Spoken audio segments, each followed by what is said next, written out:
یہ لو میرا قرآن، یہ لو میری سنت۔ الحمدللہ رب العالمین والصلاة والسلام علی سید الرسل وخاتم النبیین وعلی آلہ واصحابہ واتباعہ اجمعین، اما بعد۔ JTI کا جمی طلبہ اسلام کا شکر گزار ہوں کہ شیخ الہند حضرت مولانا محمود حسن قدس اللہ سرہ العزیز کے ایسے وقت میں ہمیں دوبارہ یاد دلایا جس وقت پوری دنیا اسلام میں ان کے مشن، ان کے ویژن، ان کے طریقہ کار کو دوبارہ اپنانے کی ضرورت محسوس ہو رہی ہے۔ مولانا عبدالقیوم حقانی دامت برکاتہ کا شکر گزار ہوں، مولانا ڈاکٹر امجد علی شاکر صاحب کا، مولانا حافظ نصر عزیز صاحب کا، اور تمام مہمانوں کا شکر گزار ہوں کہ وہ تشریف لائے اور حضرت شیخ الہند رحمۃ اللہ علیہ کی جد جہد کے حوالے سے مختلف پہلوؤں پر اپنے مطالعہ کا، اپنے تحقیق کا، اپنے تجزیہ کا ماحصل پیش کیا۔ میں آخر میں صرف یہ عرض کرنا چاہوں گا کہ شیخ الہند رحمۃ اللہ علیہ نے مالٹا سے واپسی کے بعد جو کام کیے تھے ان کو 2-3 نمبروں میں بیان کروں گا۔ پہلا کام تو ان کا آزادی کی جد و جہد تھا۔ ان کی ساری زندگی عبارت کس سے تھی؟ بیرونی مداخلت کاروں سے، بیرونی آقاؤں سے، بیرونی نظام سے، بیرونی نوآبادیاتی سسٹم سے ملک کو آزاد کرانا۔ یہ ان کا بنیادی مقصد تھا، ملک کو آزاد کرنا، قومی خود مختاری حاصل کرنا اور غیر ملکی مداخلت کو، غیر ملکی دخل اندازی کو روکنا۔ میں یہ پوچھنا چاہوں گا کیا یہ مقصد ہمیں حاصل ہو گیا؟ ہو گیا؟ وہ پورا ہو گیا یا ادھورا ہے ابھی؟ پہلی بات تو یہ ہے آزادی۔ آج بھی آزادی ہماری ضرورت ہے، قوم کی آزادی، نوآبادیاتی نظام سے آزادی، بیرونی مداخلت کاری سے آزادی، اپنی قومی خود مختاری آج بھی اسی طرح ہماری ضرورت ہے جس طرح شیخ الہند کے زمانے میں ضرورت تھی۔ ایک دوسری بات، شیخ الہند رحمۃ اللہ علیہ نے اپنی تحریک میں، جس کے ریش رومال کی تحریک کہتے ہیں، جس کو تحریک شیخ الہند کہتے ہیں، جس کو برٹش استعمار کے کاغذات میں ریشمی خطوط سازش کیس کہتے ہیں، جس کو جرمن کی CID برلن پلان کہتی ہے، وہ کیا تھی؟ اس کا ہدف متعین کیا انہوں نے۔ پوری جد و جہد قومی تحریک تھی، دینی تحریک تھی، ملی تحریک تھی، اس کا ہدف متعین کیا، وہ موجودہ ریکارڈ پر ہے، جس کو چاہیے میں دے دیتا ہوں، حکومت الہیہ۔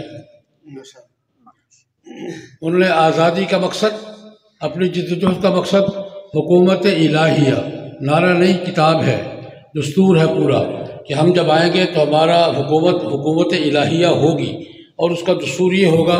آج تک کتاب موجود ہے، باقی باتیں ہم ساری بھول گئے ہیں۔ تو میں پوچھنا چاہتا ہوں کیا آزادی اور آزادی کے بعد حکومت الہیہ ہمیں حاصل ہو گئی؟ آسمانی تعلیمات کی علمبرداری ہمیں مل گئی ہے؟ شریعت کا نفاذ ہو گیا ہے؟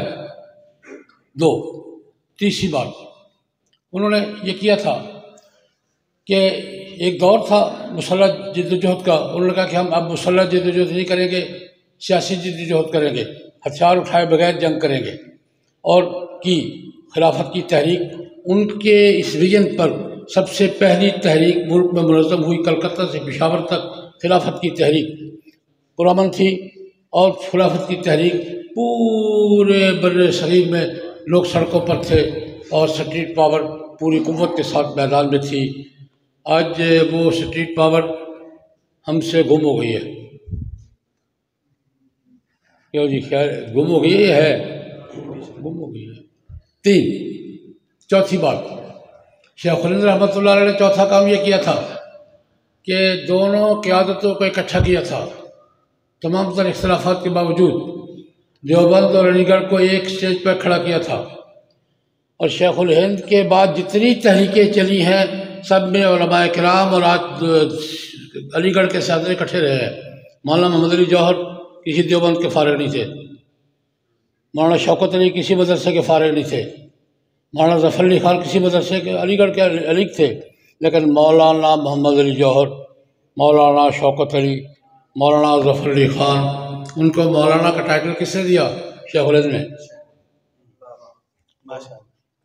ایک لطیفہ درمیان میں وزیر آباد میں پچھلے سال مولانا ظفر علی خان کا شہر ہے، وہاں ایک سیمینار تھا، میں نے کہا یار لوگ کہتے ہیں ہم بڑے تنگ دل ہیں کہ دوسرے کو برداشت نہیں کرتے، آپ نے مولانا ظفر علی خان کو علی گڑھ بھیجا تھا مسٹر بنانے کے لیے، ہم نے مولانا بنا کے آپ کو واپس کر دیا۔